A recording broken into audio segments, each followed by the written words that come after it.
Bwana Yesu asifiwe wapendwa. Kwanza nashukuru Mungu kwa jioni njema hii. Natumaini sote tuko wazima huko mlipo.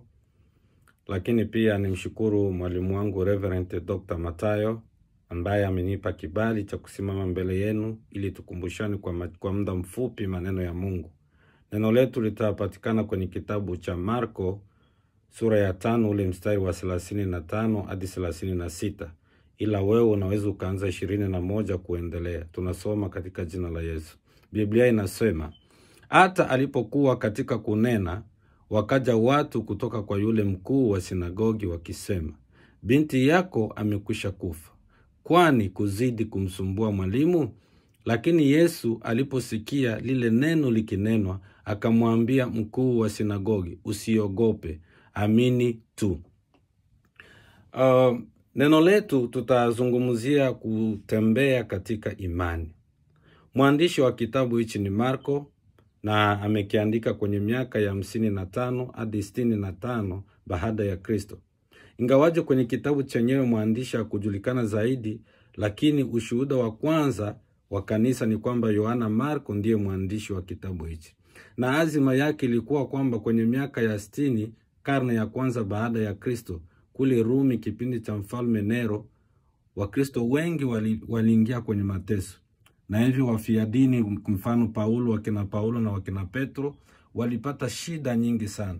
Kwa hiyo Yohana Marko akavuviwa na Roho Mtakatifu kuandika injili hii kama unabii wakati wa mateso. Azima yake ilikuwa kwamba zaidi sana kuhitimisha misingi ya imani kwa waamini wa Kirumi, lakini pia kuwatia moyo kuteseka kwao kulingana na mambo walioyapitia, akajaribu kuwatia moyo. Kwa hiyo tunakwenda kuona kwamba tumesema kutembea katika imani. Imani ni nini? Ukisoma Waebrania sura ya 11 ule mstari wa 12 inasema, imani ni kuwa na uhakika wa mambo yatarajiwayo, ni bayana ya mambo yasiyoonekana. Kwa hiyo kwenye somo letu tumekwenda kuona kuna habari ya msichana aliyekufa na kuna yule mwanamke mgonjwa. Ukisoma Biblia vizuri, kuna yule mwanamke ambaye alitokwa na damu muda wa miaka 12 na kupata msaada wowote. Aliharibu pesa nyingi, mali nyingi, lakini alivyokutana na Yesu, akagusa vazi la pindo la Yesu, kwa imani aliyokuwa nayo akakwenda kupona. Lakini vile vile unaweza kuona ule mkuu wa sinagogi Yairo ambaye mtoto wake tayari alikuwa amekwisha kufa. Lakini katika kupita kwa Yesu alijaribu kusogea kwa imani aliyokuwa nayo ule mkuu wa sinagogi, japo waumini, japo wafuasi wa Yesu wengi walijaribu kumfukuza, lakini aligangania na Yesu akamtia moyo, akamwambia na Yairo, usiogope, wewe amini tu. Kwa hiyo binti wa mkuu wa sinagogi alikuwa amekwisha kufa. Alichokifanya Yesu, alijaribu kuchochea imani ambayo ilikuwa ndani ya baba yake. Na hivyo kupitia imani aliyokuwa nayo mkuu wa sinagogi, mtoto wake alipata kupona. Na hayo yalitendeka kwa Ibrahimu, hayo yalitendeka kwa Musa, yalitendeka kwa Daudi, yalitendeka kwa Yehoshafati na pia kwa Yairo.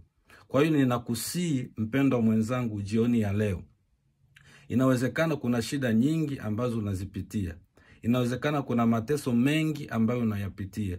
Jioni ya leo Mungu anakuja na neno, anakuambia weka imani yako kwa Mungu.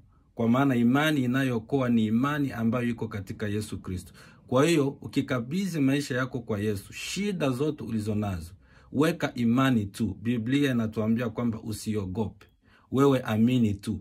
Bado Mungu anaweza kufanya jambo kwa ajili ya maisha yako. Shida unazozipitia, matatizo unayoyapitia, yawezekana umeenda huko na huko, umetembea huko na huko, lakini hukupata msaada.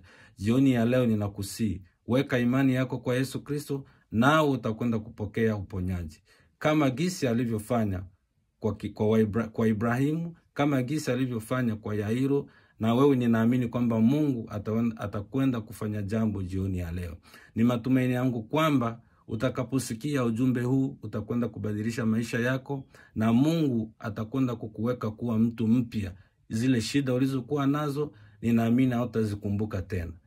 Naamini kwamba Mungu atakwenda kutenda na atakwenda kuwabariki.